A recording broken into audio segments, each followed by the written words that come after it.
Bonjour et bienvenue sur Chave FM, le podcast de la Clusa. On est sur la place du village pour ce nouvel enregistrement et je suis en compagnie de notre attachée de presse Philippine. Salut, ça va ? Salut, ça va et toi ? Ouais. Alors aujourd'hui, qu'est-ce qu'on va faire de beau ? On va aller interviewer le chef du 5, Vincent Deforce. Voilà. Peut-être qu'on aura à manger, peut-être pas. Non, il est 10h du matin au moment où on enregistre. Donc on va aller le retrouver pour lui poser tout un tas de questions. Et j'espère que ça va être super bien parce que chef étoilé, c'est pas rien. Et ça va être délicieux.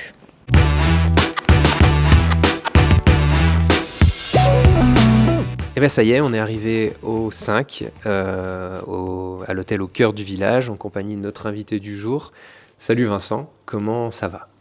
Très bien, on est très content de vous avoir avec nous ici nous aussi. au 5. Ouais. Merci de nous recevoir. Alors, est-ce que tu peux te présenter d'abord et ensuite présenter l'établissement pour les personnes qui nous écoutent et qui éventuellement ne connaîtraient pas la Clusa, le cadre et plus particulièrement l'adresse ? Alors du coup, moi je suis Vincent Deforce, donc chef de cuisine, 36 ans. Ça fait presque 12 ans que je travaille pour le groupe PVG, donc qui est bien implanté à la Clusa. On a plusieurs établissements, mais c'est vrai que notre petit joyau, c'est le cœur du village et le noyau un peu, le défouloir gastronomique, on va dire, c'était le restaurant Le 5, où on a mis en place donc depuis 3 ans une cuisine un peu fusion, un peu différente, qu'on va en parler justement. Ouais. C'est le but aujourd'hui. C'est le but de l'idée, quoi.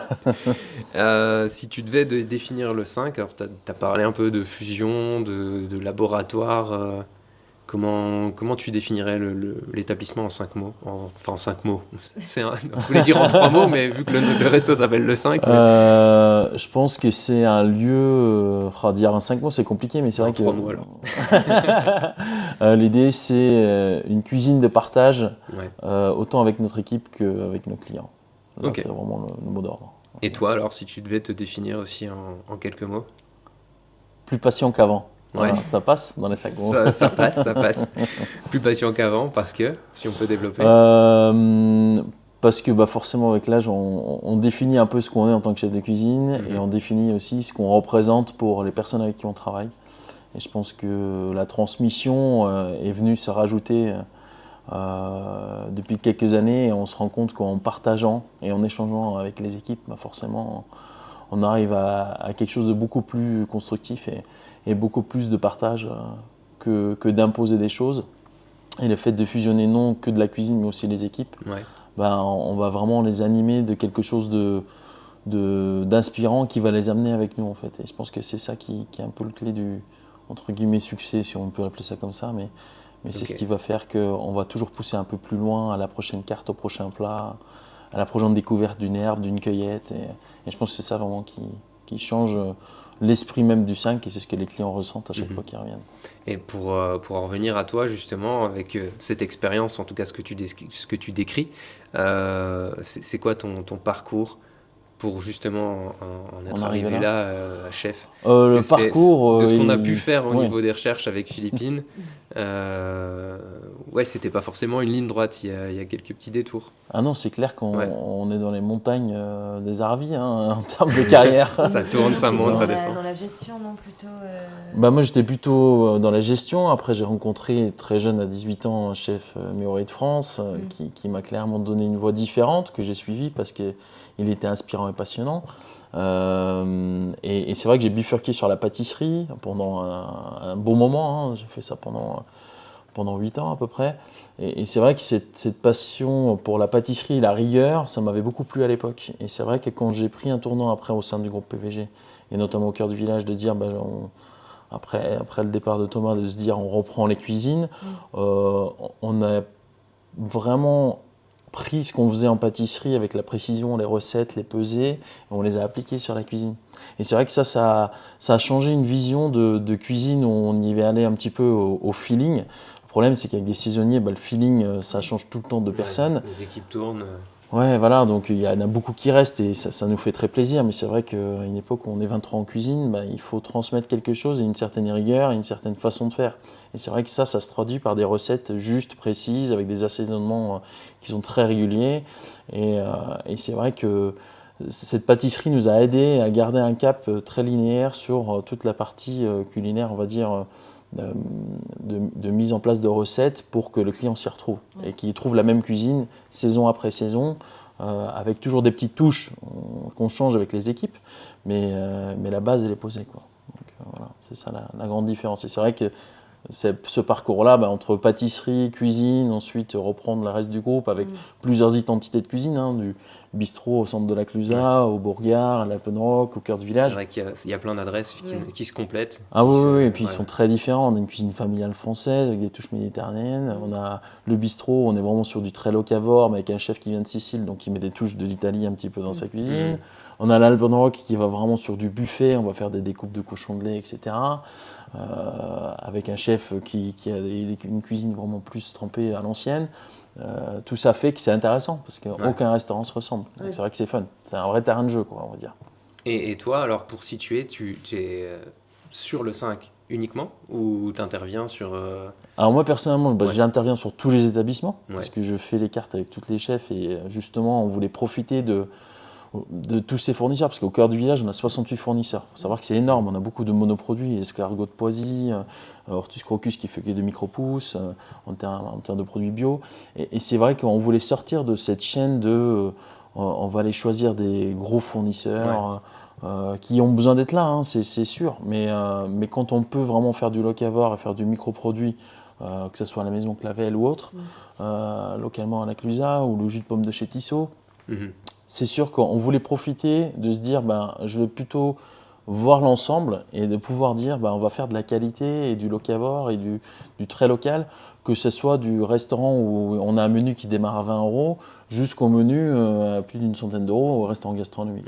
Et de faire profiter un maximum l'ensemble de l'expérience qu'on a acquis au plus de 10 ans du territoire et de la Savoie pour pouvoir vraiment implanter ces produits dans tout type de restauration.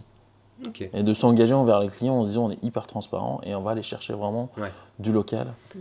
C'est hyper intéressant du coup d'avoir cette vision-là, de sortir du contexte qu'on n'a pas forcément en tant que grand public. L'idée, on n'imagine pas comment est construit tout ça en tout cas. Non, c'est hyper large et on ne va pas forcément même le communiquer, mais de par conscience, parce que le groupe avait une vraie volonté de faire travailler déjà des artisans locaux forcément, mais aussi de le transmettre sur tout ce qui est produits et producteurs locaux. Chose qui n'était pas forcément faite parce que quand on n'a pas cette passion du produit, on va plutôt aller chercher du prix, aller chercher l'économie. Et on peut faire la même chose avec des acteurs locaux. Ça demande beaucoup plus d'organisation. On a l'avantage d'avoir l'atelier qui est aussi à la Clusaz, qui est un atelier de production, qui est un peu l'extension de nos cuisines, on va dire, où on a des chefs qui ont des envies d'enfants, des envies qui à 30-35 ans, ont envie de changer un petit peu, qui sont plus au fourneau tous les soirs, mais qui ont extrêmement beaucoup de compétences dans nos maisons depuis plusieurs années. Et ces gens-là, ils peuvent nous aider à produire. Ils connaissent déjà le cœur du village, ils connaissent tout ça. Et ils sont inspirés par le territoire, donc ils vont mettre en valeur. Je vais prendre un exemple tout bête, mais on peut prendre des tomates de pleine terre de Sillingy et on va les transformer pour faire toutes nos sauces à l'année. Plutôt que de se dire, on va aller chercher des grandes boîtes moutis made in Italy et puis on ne s'embête pas, quoi. Alors c'est sûr que ça demande un mécanisme qui des fois est très compliqué à mettre en œuvre, parce que c'est 1,5 tonne de tomates pour l'année. Oui, c'est tout bête, mais il faut beaucoup de petites mains pour les faire. Mais on est extrêmement fiers de dire que nos clients, quand ils nous disent votre sauce, elle n'est pas rouge comme d'habitude, elle est un peu plus claire. Oui, mais attention, ça fait qu'avec des tomates fraîches, dépioter à la main, et elles viennent toutes de Sillingy, c'est 74-100%. Et là, tout de suite, les gens ils disent bon d'accord, elle n'a pas la même couleur, et quand ils goûtent, ils disent on sent vraiment une différence, c'est pas la même sauce que chez tout le monde, alors qu'on parle d'une sauce tomate toute simple sur un buffet à l'Alpenrock. Tout ça, c'est des détails, mais ça change la donne. Ça fait la différence, ça c'est sûr. Et ça marque les gens surtout, ce genre de détails. On le dit pas forcément, mais le fait de quand ils posent la question, on leur donne cette info et ils se disent ok, d'accord, on est vraiment sur une démarche locale, peu importe le prix, ça pas c'est vraiment cette envie de communiquer, de faire évoluer ça. C'est hyper important. Super. Alors on avait un petit concept d'interview, en tout cas un fil rouge qu'on avait imaginé, c'était de tourner autour des 5 sens. Et je vais passer le micro à Philippine, comme ça tu vas pouvoir lancer les hostilités, si on peut dire. Me crampons dans mon siège. Attention. Non, il n'y a rien de vraiment trop préparé à l'avance. L'idée, c'est qu'on balaye un petit peu tout ça. On va attaquer par le goût. Est-ce que Je te laisse la première question. bien sûr. Tu peux lancer. Du coup, pour commencer avec le goût, comment tu arrives à mêler, on va dire, les saveurs et les sensations de la Haute-Savoie avec celles de l'île Maurice? Parce que c'est vraiment ton inspiration, j'ai l'impression. tout à fait, Donc voilà, comment tu arrives à tout mélanger et à rendre justice à tout ça? Alors, dans un premier temps, le goût, faut savoir que la Savoie, elle est superbe, hein. L'été, on ramasse plein de choses. J'aimerais bien avoir plus de touristes l'été que l'hiver. Bon, malheureusement, ils aiment tous le ski. Mais on a plein de choses qu'on peut sécher, etc. Mais quand on cherche le produit frais, parce que c'est pour ça qu'on va dans un restaurant gastronomique, le souci, c'est que, mis à part les pommes, les poires, après on a la chasse un petit peu, des choses comme ça, la pêche. Mais c'est vrai qu'en termes de produits frais, légumes, fruits, on va plutôt se retrouver limité. Et on s'est dit, ok, là on part sur une fusion avec l'île Maurice. Comment on fait? Parce que le territoire Savoie, si on se limite à 200 km, comme on s'était vraiment visualisé de le faire, on est très limité sur les légumes et sur les fruits. Il nous faut quelque chose de plus et il faut une cuisine très personnelle. Et c'est là où est venue l'idée déjà de base de se dire comment on va mettre en valeur une cuisine qui n'existe pas. C'est parce que tout le monde fait locavore, tout le monde fait des microproduits, etc. Ok, c'est super, mais à un moment donné, on ne veut pas tous proposer déjà la même cuisine dans le secteur. Et l'idée, c'était de se différencier, d'être personnel de ce qu'on vit et ce qu'on aime. Et c'est vrai que moi, je vais à l'île Maurice tous les jours parce que ma muse, forcément, mon épouse, elle est de l'île Maurice, donc on y va de toute façon. Et c'était de dire, on va vraiment chiner des petits produits, voir ce qui peut être fait en termes de produits locaux et français, parce qu'on n'est pas obligé d'aller chercher tout, on va dire à l'île Maurice. Hein. On a des agrumes qui sont magnifiques, qui sont cultivés en France, donc on ne va pas aller non plus faire des empreintes carbone avec des avions qui font des allers-retours avec des agrumes. Ce qui compte, c'est qu'on trouve la variété qu'on a sur place et qu'on fasse justement avec les producteurs français. Après, typiquement, l'ananas, on ne va jamais le faire pousser. Ça va être compliqué. Ça va être compliqué. Hein. Franchement, je veux bien essayer de mettre une serre sur les terrasses, mais je ne suis pas sûr que ça marche. Complexe, oui. Mais on ne va pas non plus aller trop loin dans la démarche dans ce sens-là. Et l'idée de se dire, on va fusionner ça, on va avoir une complémentarité. On va ramener des épices qu'on ne trouve pas ici. Il faut savoir que l'île Maurice est spécialiste dans tout ce qui est lavage d'épices, parce que c'est ce qui fait la qualité d'une épice, c'est le lavage. Donc on va pouvoir utiliser des épices qu'on va faire laver main, qu'on va faire broyer par un spécialiste qui s'appelle Serge Barthez, qui nous fait les moutures en fait, chaque semaine à Lyon, et qui va ensuite nous les envoyer pour pouvoir les retravailler. Donc tout ça fait que on a des produits super frais, et puis on va pouvoir fusionner les deux mondes avec vraiment de la qualité et de la précision, parce que le but c'est pas de faire une cuisine exotique, c'est de sublimer un crozet, une tartiflette, mais avec des produits qu'on n'attend pas. Oui, voilà. Pour et surprendre, c'est ça qui on va surprendre, et... parce que les gens ils vont manger une tartiflette, mais avec de la patate douce, typiquement. Avec une petite épice dedans qui va relever un petit peu, mais sans forcément prendre le dessus. Oui. Donc on va venir assaisonner et sublimer des plats et utiliser des marqueurs un peu forts comme une patate douce, comme le crozet, on fait du sarrasin certes, mais après on va mettre un cahier de chef dedans, etc. Et la viande qu'on va utiliser, qui est du cochon des bornes par exemple, et on va mettre des épices dedans un petit peu marquants, qui viennent de l'île Maurice, pour relever le plat, pour lui donner un peu plus de profondeur. Pas être sur quelque chose de très gourmand, très gras, et lui apporter ce côté léger, parfumé, qui donne des touches sympas au plat en fait. Ça donne vraiment envie, comme ça. C'est super, faut venir manger. On enchaînera après l'enregistrement, on allume les fours et c'est parti. Non, juste en t'écoutant, on sent qu'il y a toute cette passion derrière. Elle est née comment, cette passion du goût? Est-ce que ça remonte à l'enfance? Est-ce qu'il y a un déclencheur? J'ai toujours aimé ça et je traînais déjà de l'âge de 5-6 ans. Mes parents avaient des amis restaurateurs, ils ne sont pas du tout du métier, mais dans une cuisine d'un grand chef qui a toujours cherché à avoir des étoiles, avec du service avec des gants à l'anglaise, etc. Ça se faisait à l'époque. Et j'ai toujours traîné. Pendant les repas que mes parents passaient à table, moi j'étais collé au passe et je regardais tout ce qui sortait. Et il me faisait toujours goûter les sauces, tout ce qui est « Ah, t'as déjà goûté ça? Qu'est-ce que c'est ?» Il me faisait un questionnaire en fait au bord du pass. Et c'est vrai qu'on y allait presque une fois, 2 fois par mois, parce qu'ils étaient amis proches forcément. Ouais. Et moi, plutôt de passer mon temps à table, je passais mon temps au pass. Et je trouvais ça déjà fascinant étant petit. Alors, on n'a pas de déclic à 7 ans en se disant on va faire de la cuisine. Mais il y a un éveil qui se fait. On a un éveil qui se fait, on goûte, les odeurs, on voit les chefs, les tocs, on trouve ça juste magnifique.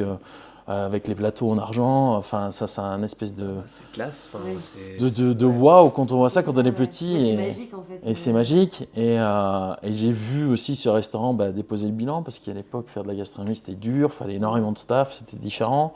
Après, c'est vrai que j'ai perdu un peu ça de vue, hein, comme tous les enfants. Après, on veut être astronaute, on veut être, on veut être pompier, on veut être tout ce qu'on veut. Et c'est vrai qu'après après avoir fait un déclic de dire pourquoi pas essayer de faire une école hôtelière, etc., faire plutôt de la gestion, hein, parce que comme tout parent, il ne faut pas devenir cuisinier, il faut devenir bac plus sérieux, 25. ouais. En plus, quand on a des notes qui sont pas mal Oui. à l'école, Ouais, forcément essaye. on pousse, on Ouais, essaye. ouais. Mais j'ai toujours eu ce côté Oui, c'est envie resté de dans un coin de ta cuisiner. tête et- Ouais, vraiment. Et ce stage, vraiment, à l'âge de 17 ans et demi, ça a fait le déclic de se disant, mais on peut exceller dans un métier qui, sur papier, pour certains, n'est pas du tout valorisant. C'est d'être cuisinier. Cuisinier, ça fait peut-être pas rêver les parents, ça fait peut-être pas rêver tous ceux qui font des études supérieures. Ouais.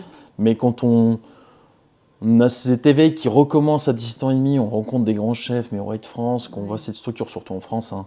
Enfin, moi je viens de Belgique, c'est vrai qu'on a 2-3 belles maisons, mais ça n'a rien à voir avec la France. On a énormément de chefs, il y a énormément de partage, que ce soit des toques blanches, le Roi de France, comme le Relais Château, où tout le monde partage. On voit qu'il y a une réelle communauté qui existe et qui valorise ce métier. Et ça, c'est beau, ça. Voilà. Donc ça, c'est vraiment le côté qui pousse. Quoi. C'est marrant parce que oui, c'est un peu. Enfin, c'est le problème, ou en tout cas l'a priori qu'il peut y avoir sur pas mal de métiers créatifs, et la cuisine en fait partie. Parce que oui, c'est abstrait pour beaucoup de monde, plutôt que d'avoir des choses très concrètes, très De cartésiennes. rester dans le cadre. Et finalement, c'est là que la passion, ou le talent, ou la combinaison en tout cas des deux, et le travail, parce que c'est énormément de recherche, de choses comme ça, ça finit par payer, et on le voit aujourd'hui avec ta première étoile. Non, c'est sûr. Et au-delà d'une étoile, c'est surtout la satisfaction client.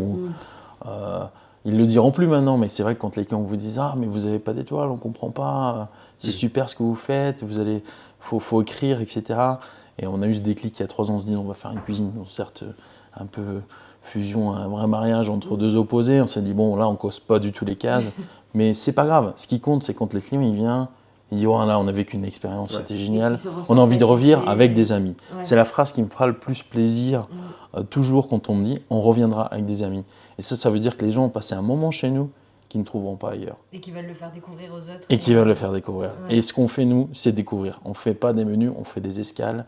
On fait découvrir des saveurs que les gens ne connaissent pas. Et maintenant, il faut les reconvaincre une deuxième fois, une troisième fois, une quatrième fois, qu'à chaque fois qu'ils viennent, il y a une petite nouveauté qu'ils n'auront jamais mangée. Rien qui fait plus plaisir qu'un client vous dit « Ça, j'ai jamais mangé, c'était super bon, mais je ne sais pas ce que c'était. » Et là, de ramener la cloche avec le produit, on dit ça c'est une chayotte, ça c'est du tamarin, ça c'est etc. En fait, c'est ça qui fait plaisir, c'est de faire découvrir des trucs aux gens, des choses aux gens et de créer une émotion, quoi. Donc ça, c'est vraiment hyper important. Quoi. Et c'est l'essence même de notre métier, je pense. Alors c'est sûr qu'on le fait, mais on peut aussi le faire sans être gastronomique. On peut avoir des petits bistrots, on va manger un ribs de bœuf au lieu de manger des ribs éternels qu'on mange dans toutes les grandes chaînes de France. Le ribs de bœuf, c'est super, ah oui, ça a mis 48 heures à cuire, c'est sûr que ça prend du temps et c'est des choses qu'on ne fait pas à la maison. Mais ça, on peut le faire, on le fait au bistrot Christiania typiquement. On peut avoir cette même émotion, mais sur un plat tout simple. Donc je pense qu'il ne faut pas se limiter à dire les gastros, ça crée de l'émotion. En fait, tout type de restauration peut créer de l'émotion. C'est le principe du restaurant, enfin en tout cas, moi je l'imagine comme ça, de se poser autour d'une table avec des amis, de la famille, de passer un bon moment. Et après, peu importe le niveau. Le niveau, le cadre. Et de découvrir des choses que tu vas pas forcément faire chez toi. C'est ça. Et que là, tu es content de manger à ce moment-là. Quoi. C'est ça. C'est un peu l'idée. Eh ben, on va passer à notre deuxième chapitre, l'odorat. L'odorat, donc ça vient compléter le goût. Oui. Comment on le travaille, parce que c'est finalement pas aussi simple. On va pas manger les plats par le nez, mais comment, d'un point de vue professionnel, parce que là pour le coup c'est une question que je me posais, on travaille ce dosage entre les deux sens qui sont finalement les principaux. Il y a la vue aussi qui viendra après, mais oui, la vue, c'est encore une fois, la cuisine c'est le goût, et je pense qu'il faut pas l'oublier ça. On parle souvent de l'étoile, etc. Le fait que ce qui compte, c'est les goûts, et c'est vrai. Ça a beau être beau, si c'est beau et fade, ça n'a aucun intérêt. concentrez-vous sur C'est l'essentiel, un mes chers amis. Il faut cuisiner pour que ce soit bon. Ouais. Et c'est vrai que le côté olfactif, ce qui est important, c'est que dans un plat, quand on a les saveurs et les vapeurs qui sortent, bah forcément on a l'odorat. C'est là on va des fois faire des fumages minutes sous une cloche. C'est la Quand première chose qu'on vous a. ouvrez la cloche, bam, vous avez l'odeur qui sort. Il y a une odeur un peu particulière. On a mis des épices dans le fumage pour que ça sente un petit peu atypique, pour que ça s'imprègne, pour que ça donne du goût. Mais encore une fois, on revient à l'expérience. Là, on pousse un peu plus loin au 5, c'est que l'odeur vient aussi que quand vous montez l'escalier, ben, vous avez une odeur qui vient des bougies. Parce qu'on a mis une bougie avec justement les bougies qui sont fabriquées à la Clusa.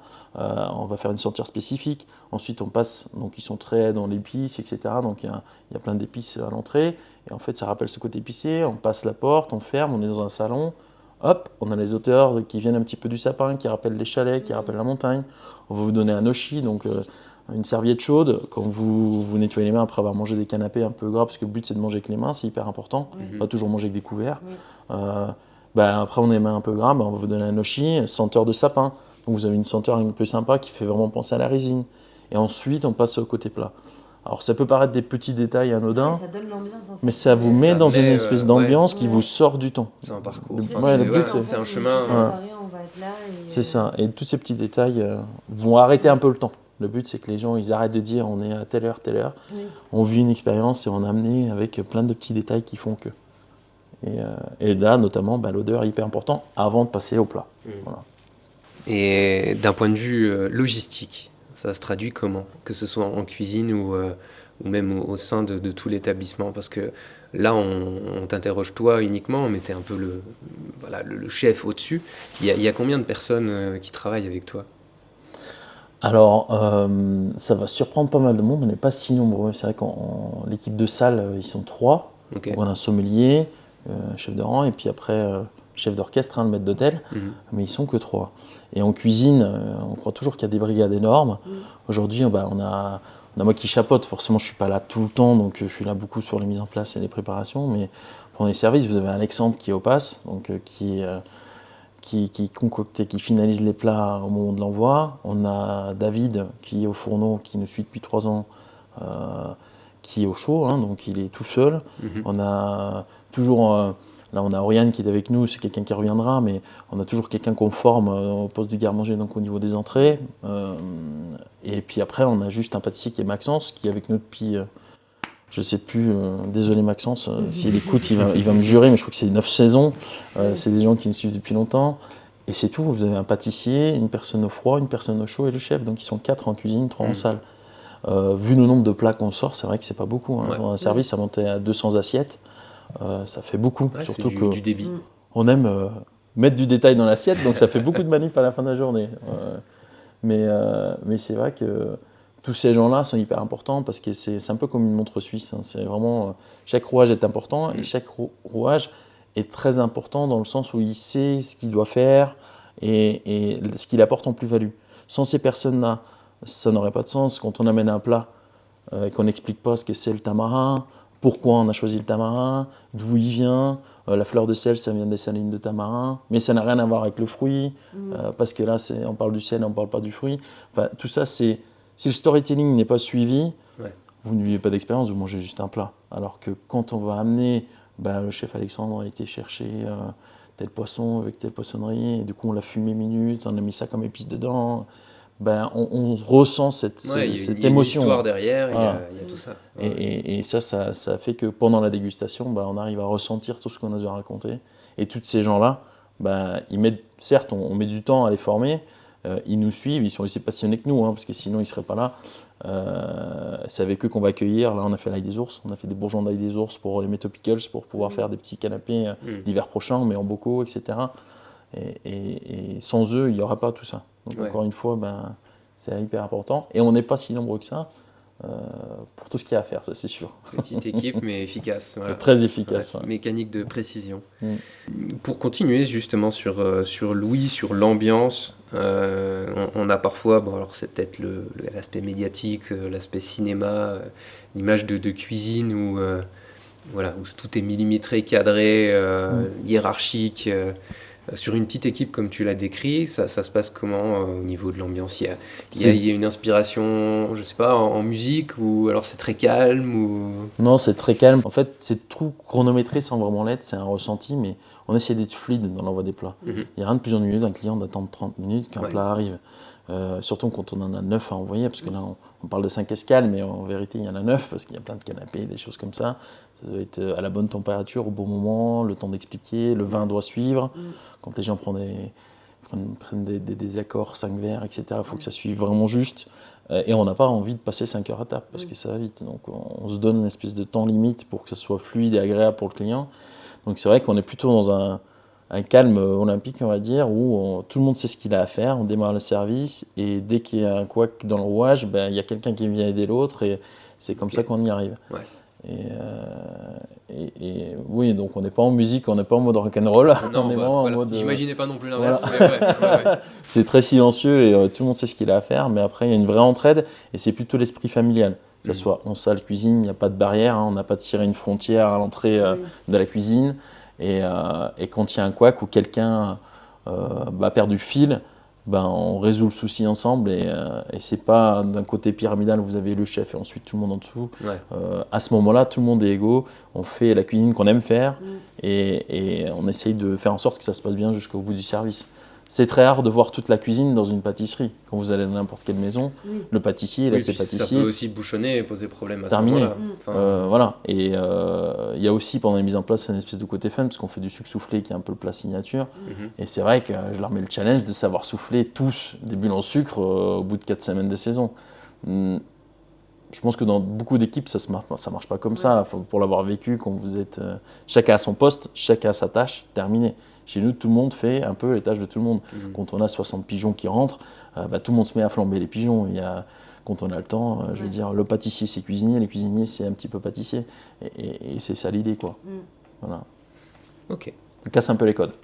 Non, mais c'est très bien. Et justement, ça donne encore plus envie d'en découvrir. Est-ce que le toucher, ça t'inspire quelque chose, toi, Philippine? Parce qu'on parlait des épices, de la cueillette, des produits. Tout à fait. Et pour ça, le toucher, c'est... est-ce que tu parlais de cueillette plutôt? Donc vous partez... Est-ce que tu pars tout seul ou est-ce que tu pars avec toute l'équipe pour faire la cueillette? On part avec toute l'équipe, mais pas que, parce que ça... C'est certes notre domaine de dire on va aller cueillir des myrtilles. Au col de la Colombière, typiquement, on va faire nos cueillettes l'été. On va cueillir les fleurs, 2-3 herbes. Alors on ne se prend pas pour Marc Vera, qu'on soit d'accord. J'ai absolument pas la connaissance ni de Johan Comte, ni de Marc Vera. Non. On n'a pas le chapeau, on a les casquettes. Et puis Alexandre, il a un bonnet fluo pour qu'on voie où il est, parce qu'il est intenable pendant les cueillettes, parce qu'il veut tout tester, même ce qu'il ne connaît pas. Je vous rassure, ces choses-là, on ne les met pas à la carte. On se limite à ce qu'on connaît. Ça peut être dangereux. Ouais, c'est sûr. Non, après, on a des gens qui sont du coin, qui nous accompagnent pendant les cueillettes. Mais typiquement, on le partage aussi avec les autres services. Relais Château, ça reste un côté un peu familial, où il doit y avoir une facilité de communiquer. Tout le monde croit que c'est guindé un Relais Château, c'est pas du tout le cas. On communique beaucoup avec les gens des étages, donc ça nous arrive souvent de dire lundi prochain on part à la cueillette, il fait beau, on vous amène, départ à 11h, si vous êtes intéressé, vous venez avec nous. Et des fois j'ai 2 femmes de chambre, une gouvernante, un barman, 2 serveurs qui sont tous passionnés de ça. Ils savent aussi que je leur paye une bière à la fin de la cueillette pour les remercier, donc forcément ça les stimule 2 fois plus. Mais voilà, c'est un côté familial où ils viennent avec nous, on leur montre ce qu'il y a à cueillir, ce que c'est, d'où ça vient, et ça crée aussi ce côté osmose. Et la cueillette, c'est une partie importante, surtout de moment de partage, de se rendre compte que le temps que ça prend de cueillir 5 kilos de myrtilles, il y en a beaucoup qui ne se rendent pas compte. C'est vrai que c'est intéressant de partager ces moments-là avec eux. Et de transmettre aussi cette passion du produit, parce que là pour le coup on va vraiment le chercher dans la nature, donc ça c'est vraiment sympa.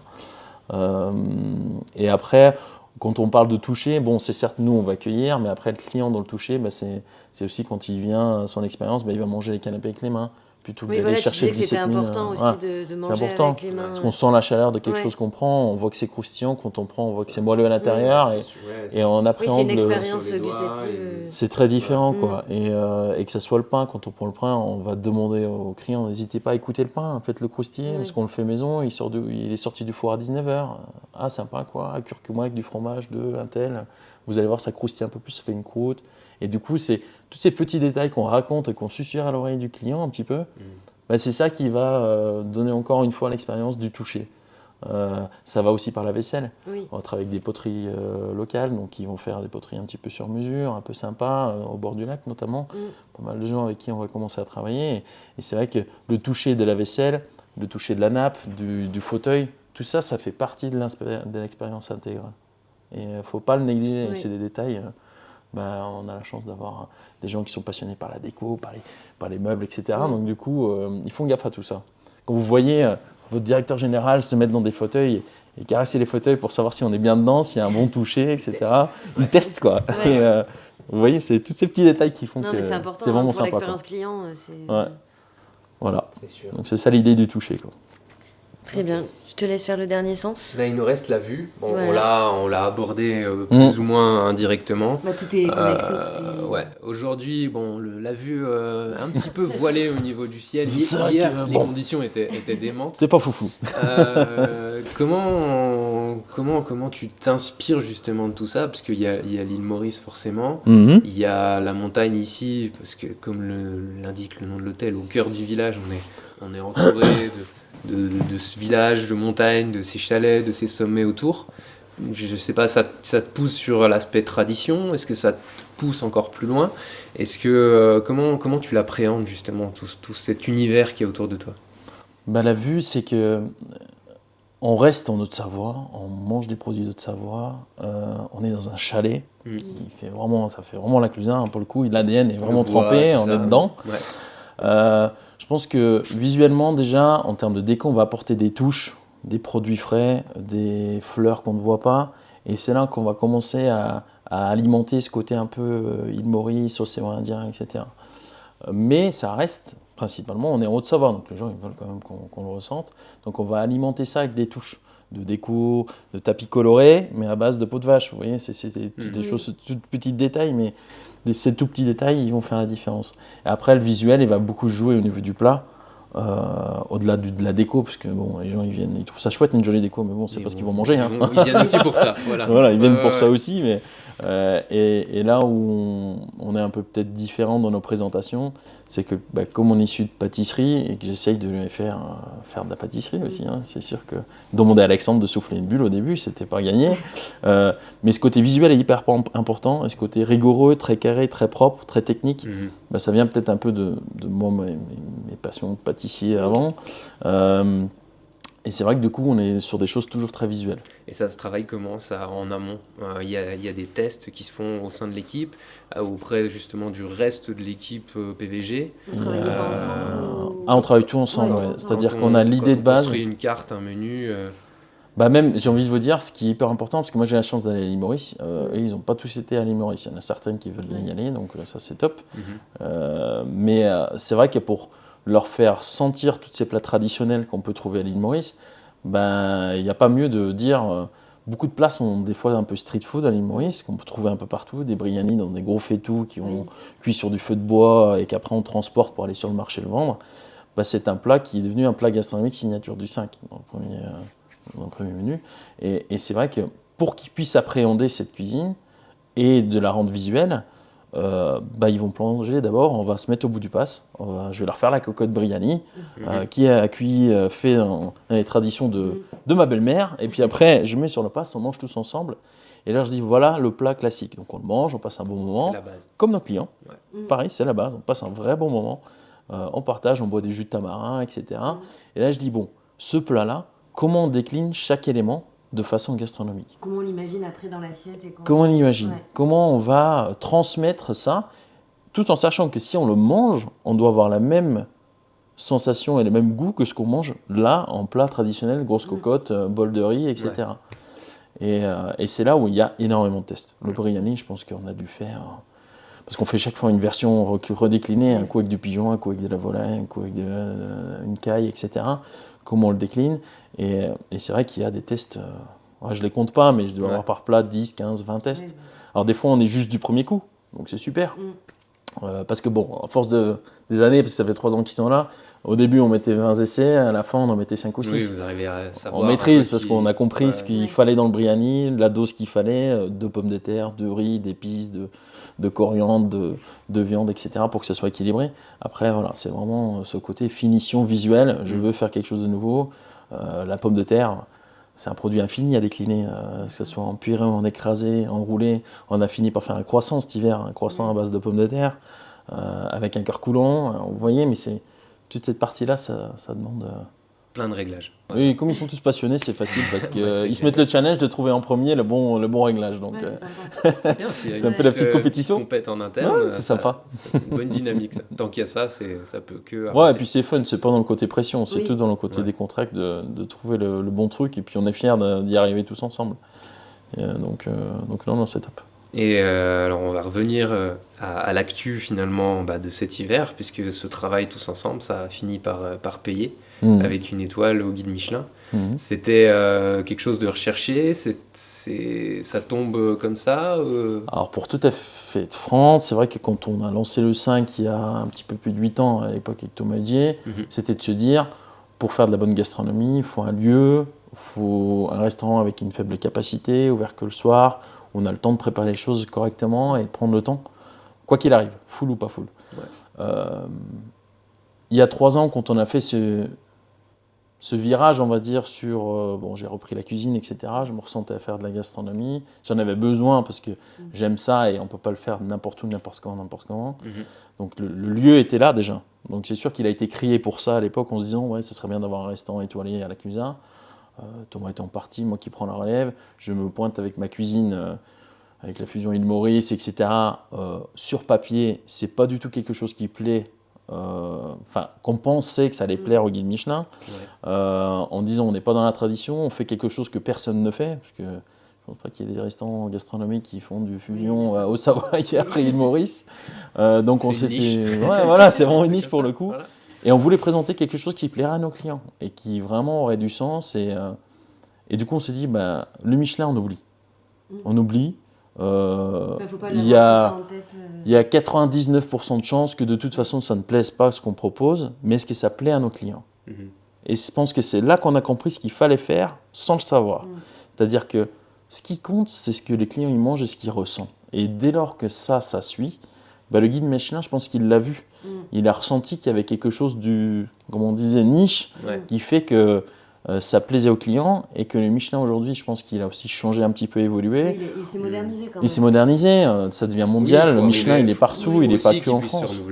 Voilà, et je pense qu'aujourd'hui on est vraiment sur quelque chose qui plaît aux clients, qui a fait parler, parce que je pense qu'il y a des clients qui ont dû écrire, parce qu'il y en a plein qui ont dit on va écrire en Michelin parce que c'est pas normal.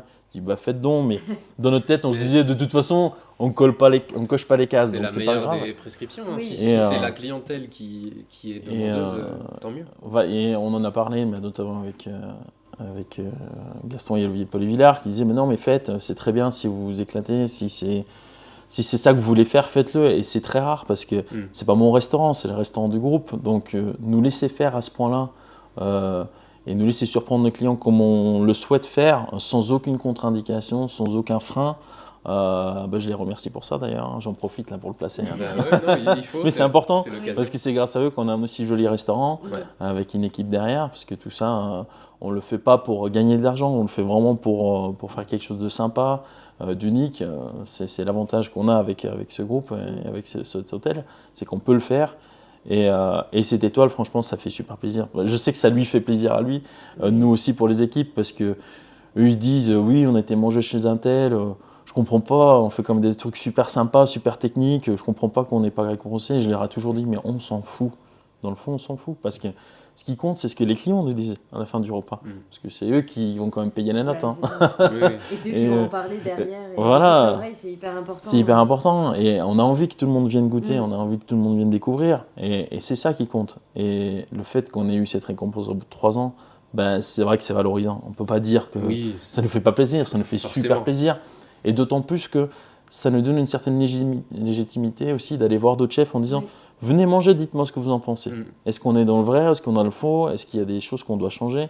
Parce Oui, que de prendre les bonnes critiques. l'éternelle remise en question, c'est intéressant. Donc c'est pour ça qu'on a demandé à Laurent Petit, Ouais. à Yoann Comte, à Sulpice de venir manger. Ouais. C'est pas des concurrents, c'est des Non. gens qui peuvent nous apporter des choses par leur vécu et qui ont Oui, une c'est expérience ça. Qui supérieure à travaillent nous, autrement aussi la qui cuisine. travaillent différemment, Ouais. mais tout en ayant cette même rigueur, cette même envie de réussir et de proposer des choses super à leurs clients. Et le fait qu'ils sont venus manger en plus juste avant qu'on ferme et qu'ils nous ont fait un vrai retour en disant ça c'était top, là il faut régler un peu plus, etc. Ben, on se sent légitime de leur demander Ouais. parce qu'aujourd'hui on a cette étoile qui est en notre faveur et ça nous fait rencontrer plein de gens. À la cérémonie du Michelin, ça a été hyper sympa de pouvoir parler avec un Frédéric Canton comme je parle à Fred Clavel de la Clusa. Oui. Mm. La conversation, elle est la même. C'est la passion du produit, c'est la passion de la cuisine. Et le fait d'avoir ce côté où on est sur, je ne vais pas dire pied égal, mais une facilité à se dire je peux lui demander un tel parce qu'on fait partie du coup de ce côté Michelin, on peut partager, etc. Bah, ça, c'est top, ça. Ça, c'est vraiment sympa. Puis même les équipes, ils sont demandeurs. Oui. Qu'est-ce qu'ils ont Ouais. dit? Qu'est-ce Oui, qu'il bah a dit? oui. Il en pense quoi? Forcément, on imagine. Ouais. Donc non, Et c'est sympa.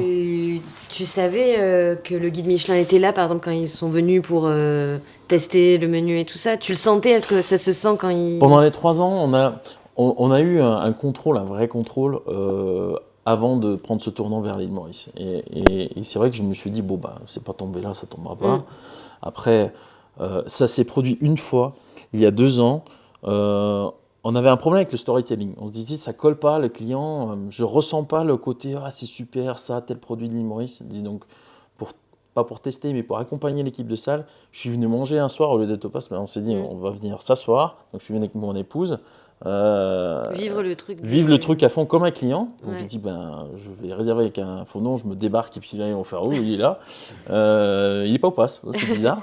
Et donc on attaque donc ce repas test. C'était un soir, c'était relativement calme, on avait une vingtaine de couverts. Et là, un monsieur qui vient, qui dit que son épouse est malade et qui va s'asseoir à table. Et je me dis, ça, c'est quand même bizarre, ça. Ouais, tout seul. Et il était à côté de nous, donc je l'avais dans le dos, et j'ai entendu toutes les questions, etc. Et là, je me suis dit, c'est bingo. Et je dis, le Ça, soir, c'est le guide. le soir où il faut pas, ils sont juste derrière moi. Et en plus, on a Julien qui est super rigolo, donc il dit, le chef, il est là ce soir. Et du coup, il y a Julien qui lui dit, bah, il est juste à côté de vous. Et puis là, je me retourne, je dis bonjour monsieur. Et puis il avait un petit sourire en coin et je me dis, ah Seigneur Dieu, c'est pas possible. J'ai passé ma soirée à dire, faites ci, faites ça, faites attention à tel plat, parce que j'avais ce second au passe. Donc Ouais. c'était assez rigolo. Mais c'est la seule fois où je me suis vraiment dit, ça c'était le guide qui était venu voir. Après, bon, aujourd'hui, ils viennent à 2, ils viennent à 3, ils viennent à 4. Oui, voilà, ils c'est viennent pas- plus trop tout seuls. Et il y a toujours eu ce côté, ouais, quand ils viennent, il faut faire attention. Et en fait, En fait, il faut rester. après cette je pense, soirée, je me suis dit, mais Vaut mieux. en fait, on a Oui. fait quoi de plus avec tous mes commentaires que j'ai pu envoyer en texto en disant faites ci, gaffe à ci, à ça.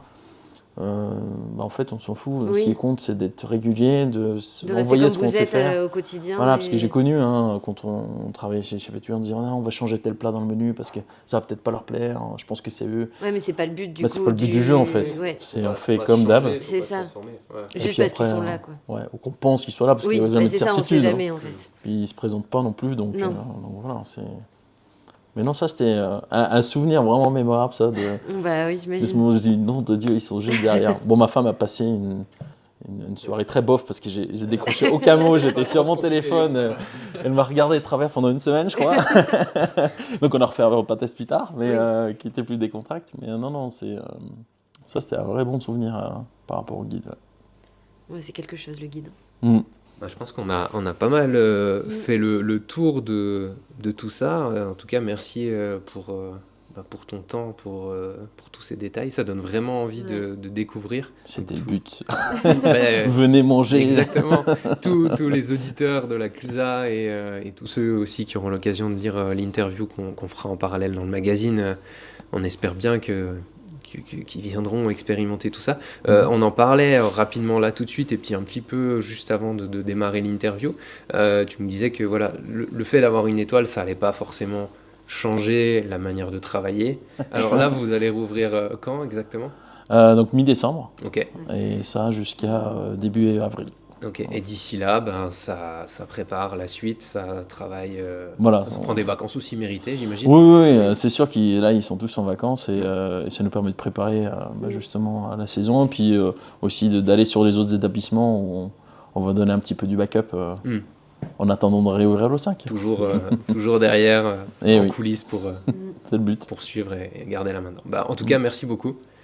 Merci vraiment et bravo pour cette étoile. Merci. Pour bon C'est courage gentil. pour la suite, Mhm. pour tout ça. Est-ce que tu as un mot à rajouter, un remerciement que tu aurais oublié éventuellement Je voudrais remercier surtout l'équipe parce que c'est grâce à eux. Et ils suivent, c'est pas toujours facile en saison de se dire on revient au même endroit tout le temps. C'est des saisons très courtes, donc merci à eux parce que c'est grâce à eux que ça tourne. Merci forcément au groupe PVG, à la famille Polyvillard du soutien qu'ils donnent parce que ça a été toujours sans hésitation et toujours à 100%. Donc on a de la chance de les avoir pour nous pousser là où on veut aller et de nous en donner les moyens. Et surtout merci, je pense à ma femme parce qu'il faut quand même qu'elle me supporte. C'est sûr que les hivers elle ne me voit pas beaucoup et mes enfants. Donc voilà, tous ces gens-là, c'est les acteurs principaux, en plus de nos clients, forcément. Ouais. Parce que c'est grâce à eux que ça tourne. Exactement. Eh ben, alors rendez-vous cet hiver. On sera peut-être pas aussi exigeant que ceux du guide Michelin, mais en tout cas, vu tout ce que C'est tu pas nous ce as qui dit, compte, on va bien Ce qui profiter. compte, c'est que vous allez découvrir 2-3 petites choses et puis on viendra vous voir en fin de repas avec grand plaisir. Génial. Eh ben, c'est un rendez-vous qui est pris. Allez, Merci super. beaucoup. Merci à vous d'être passés.